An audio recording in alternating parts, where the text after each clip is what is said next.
Permintaan energi global terus meningkat seiring meningkatnya pertumbuhan ekonomi dan bertambahnya populasi dunia. Pada tahun 2050, kebutuhan energi global akan naik 15%, mencapai sekitar 700 kuadriliun British Thermal Units. Di sisi lain, dunia kini memiliki komitmen dalam menjalankan mandat bersama, yakni transisi energi. Menyoroti isu ini, CNBC Indonesia menggelar CNBC Indonesia Road to Outlook Energy Edition with ExxonMobil yang mengusung tema Energy Demand and Supply Outlook through 2050. Presiden ExxonMobil Indonesia, Carol Gal, yang menekankan bahwa transisi energi dan pembangunan ekonomi harus berjalan beriringan. Hal ini dilakukan untuk memastikan tercapainya target keberlanjutan sekaligus pertumbuhan ekonomi. ExxonMobil, we believe that energy transition and economic development must go hand in hand. A balanced approach will ensure that we achieve sustainability goals while promoting economic growth and development. Indonesia holds a special place for ExxonMobil. Director of Economics and Energy ExxonMobil Corporation, Chris Birdsall memaparkan rata-rata konsumsi energi per individu di dunia mencapai 50 juta British Thermal Units. Sementara, sektor bisnis dan manufaktur merupakan konsumen energi terbesar karena berperan dalam pertumbuhan ekonomi dan penciptaan lapangan kerja. Sementara sektor rumah tangga rata-rata konsumsi energinya sebesar 20 juta British Thermal Units.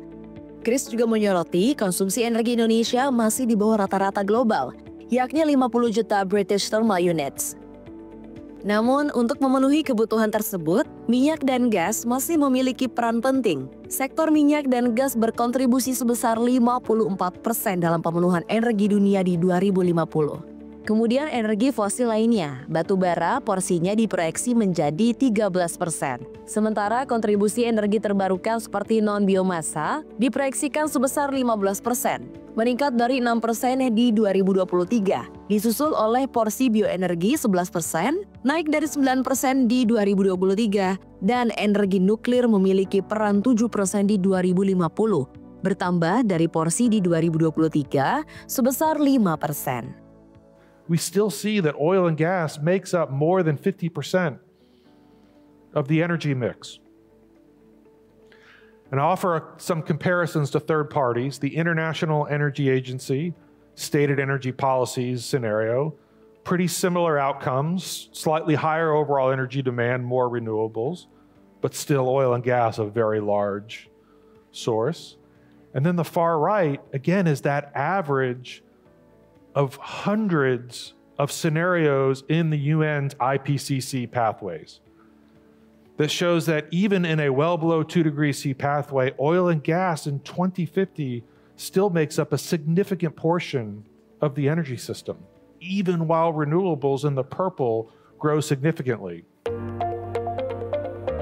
Di dalam negeri, pemerintah Presiden Prabowo Subianto menargetkan pertumbuhan ekonomi di Indonesia sebesar 8% di masa jabatannya dalam 5 tahun ke depan.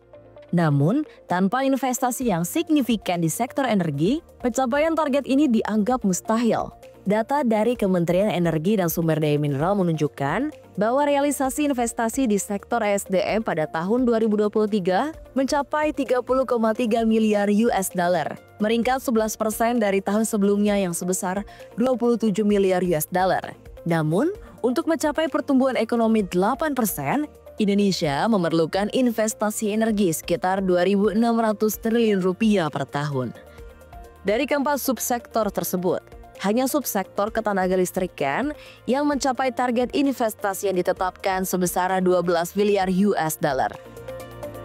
Sekretaris SKK Migas, Lucky Yuskiantoro menilai, sektor energi terutama minyak dan gas memiliki peran penting untuk mendukung target tersebut. Menurut dirinya, di Indonesia, industri minyak dan gas selama ini telah menciptakan multiplier effect bagi perekonomian nasional.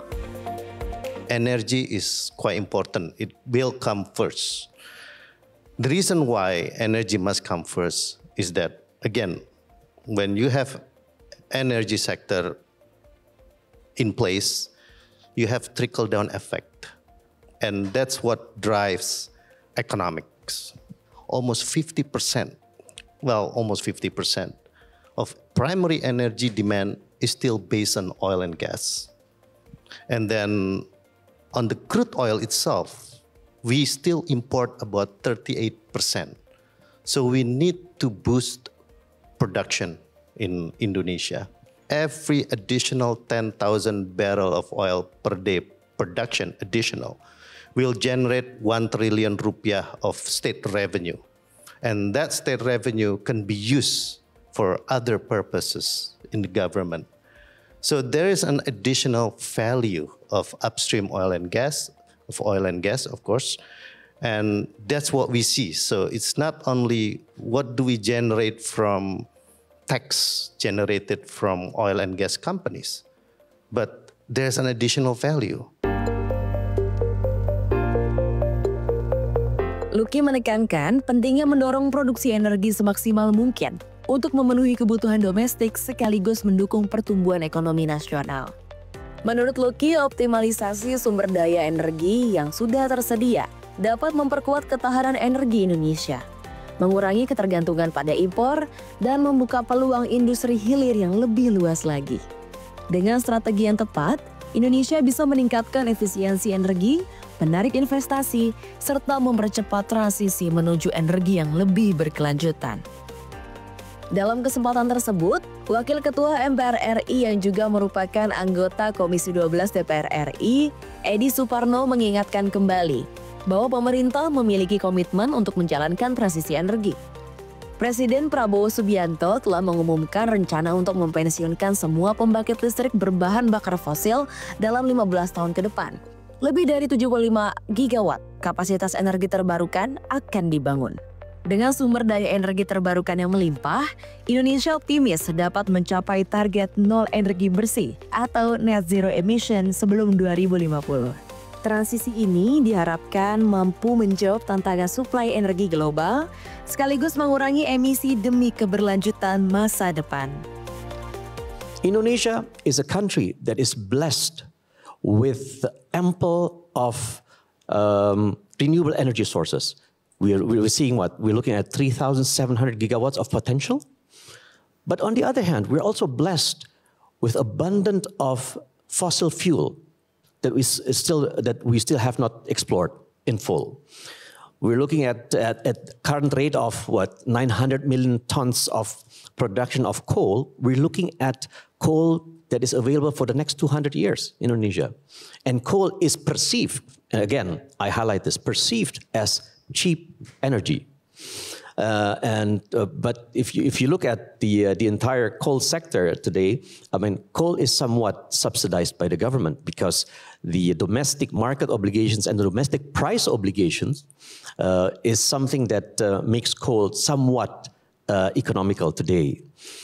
But if we do not invest in energy, we will not be able to see that 8% growth, industrialization, the downstreaming of industries. No, we will not see that. But if we do not have that right energy mix of fossil and renewable energy, we will not be able to capture the increased investments coming to Indonesia. For instance, if we don't have sufficient renewable energy to power the industries in Indonesia, we will not see investments in data centers.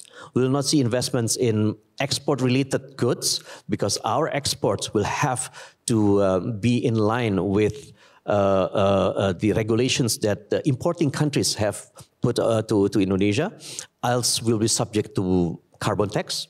And this is something that Indonesia has to stick to.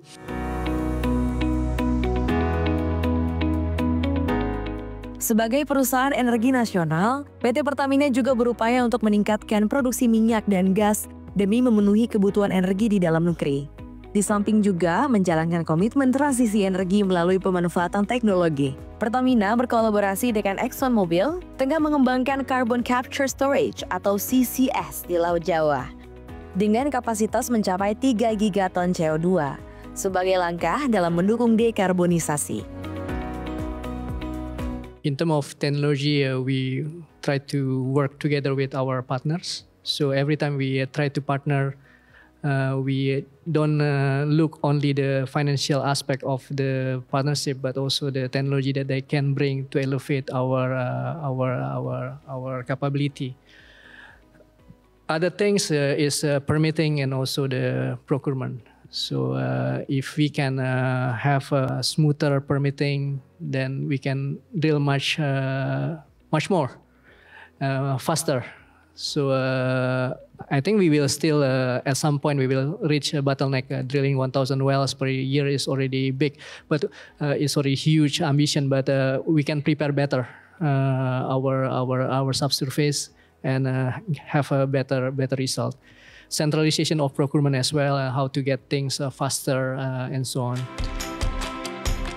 Transisi energi global dan peningkatan konsumsi energi menjadi tantangan sekaligus menjadi peluang bagi Indonesia untuk mendorong investasi, memaksimalkan sumber daya, dan mengembangkan teknologi energi berkelanjutan. Dengan kebijakan yang tepat, kolaborasi internasional dan peningkatan efisiensi, Indonesia harus optimistis untuk memenuhi kebutuhan energi nasional demi menunjang pertumbuhan ekonomi dan mencapai target nol energi bersih atau net zero emission sebelum 2050. CNBC Indonesia Beyond Business.